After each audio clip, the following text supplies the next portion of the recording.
Next है हमारे पास find the necessary and sufficient condition of the equilibrium of a number of coplanar concurrent forces. Equilibrium की condition हमें find करनी है। पेज नंबर है हमारे पास ये 43 से।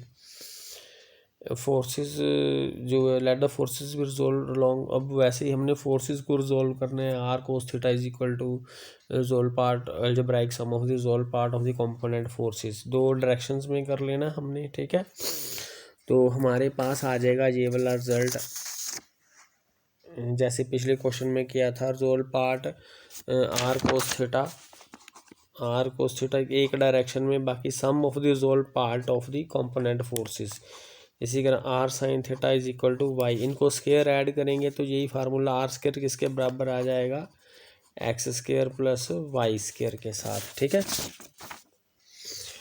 तो let x and y be the algebraic sum of the resolve parts of the forces along the two perpendicular directions। तो हमने नेसेसरी सफिशिएंट कंडीशन फाइंड करनी है कि जो नंबर ऑफ फोर्सेस है, चाहे 2 या 3 या 4, ये सभी इक्विलिब्रियम में है, ठीक है। कंडीशन ऑफ इक्विलिब्रियम फाइंड करनी है, तो हमने वो निकाल लेना है। पहले सबसे पहले ये रिजल्ट निकाल लेना है।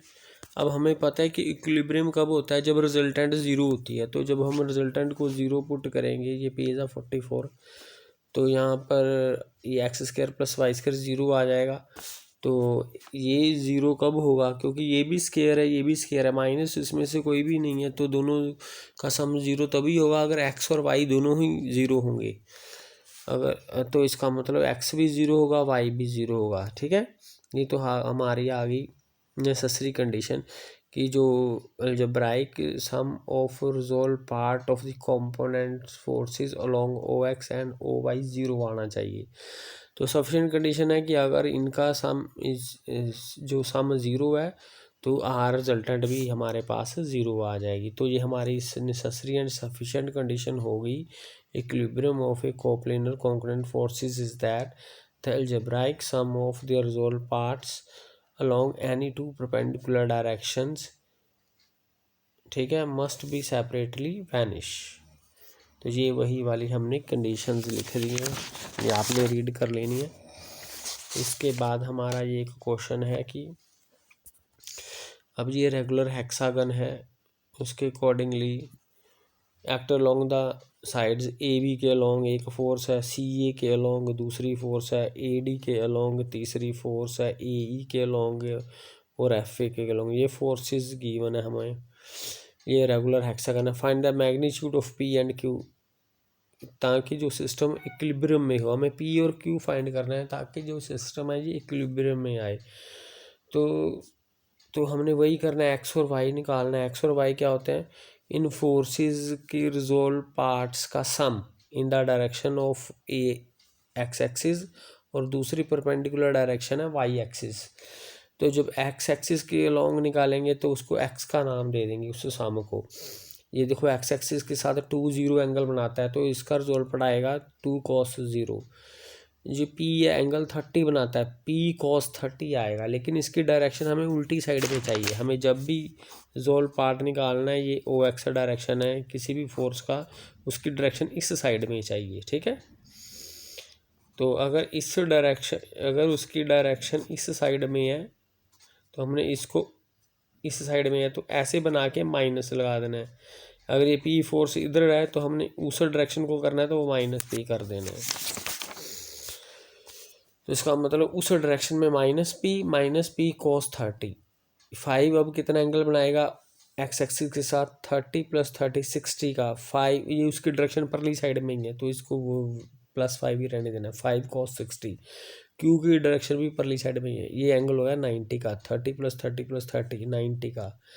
अब 3 की उल्टी डायरेक्शन आई, इसको बाहर वाली डायरेक्शन लेके जानी है, ठीक है। ये डायरेक्शन होनी चाहिए -3। अब ये एंगल है 120 का, तो इनको ऐड किया, इनकी वैल्यूज पुट की cos 30 की cos 60 की, तो ये आ जाएगा। इसी तरह y निकालना है, तो अब वाई एक्सिस की डायरेक्शन में रिजोल्व पार्ट का काम सम निकालना है सभी फोर्सेस का।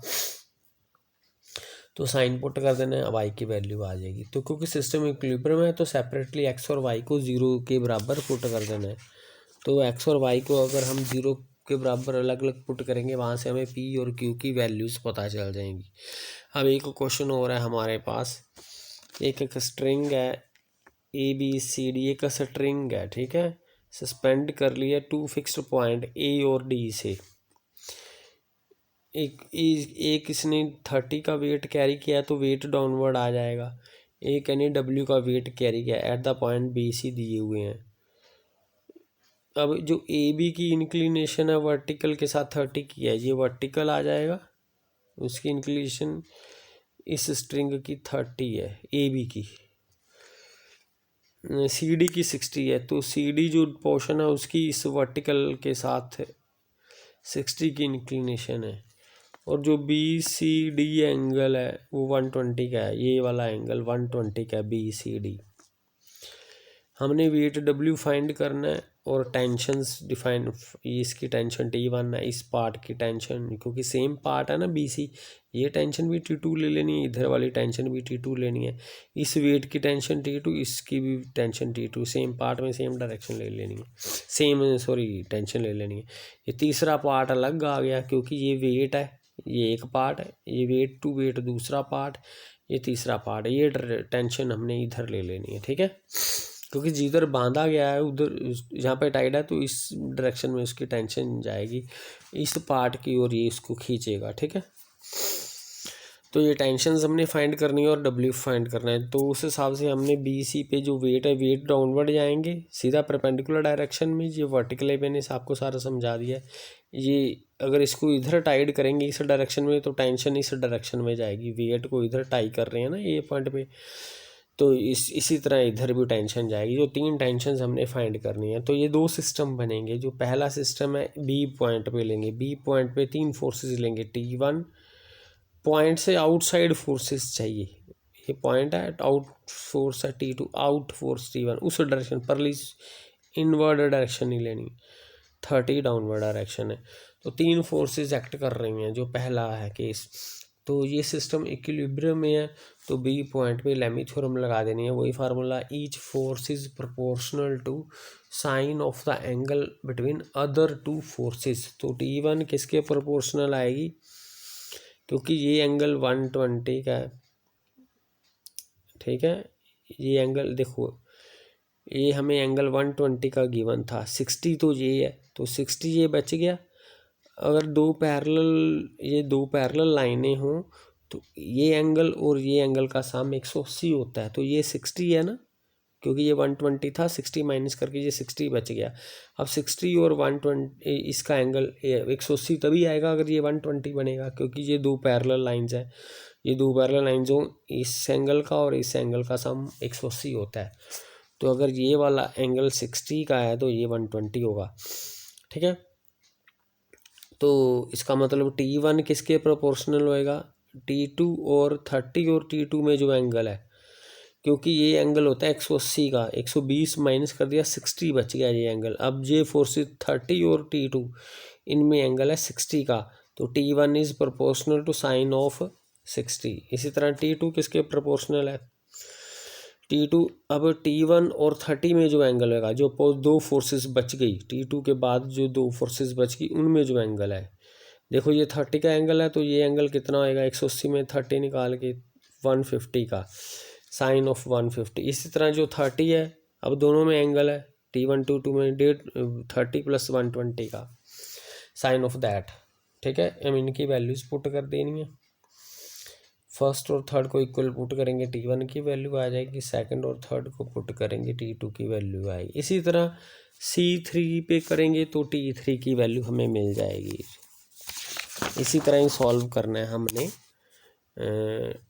तो वहाँ पर हमें 3 फोर्सेस मिलेंगी, इस T3, W एंड T2। अब ये वाली T2 लेनी है, तो वही फार्मूला यहीं पे लगाना है, लेमिस थ्योरम वाले, यहाँ से हमें T3 की वैल्यू हमें मिल जाएगी।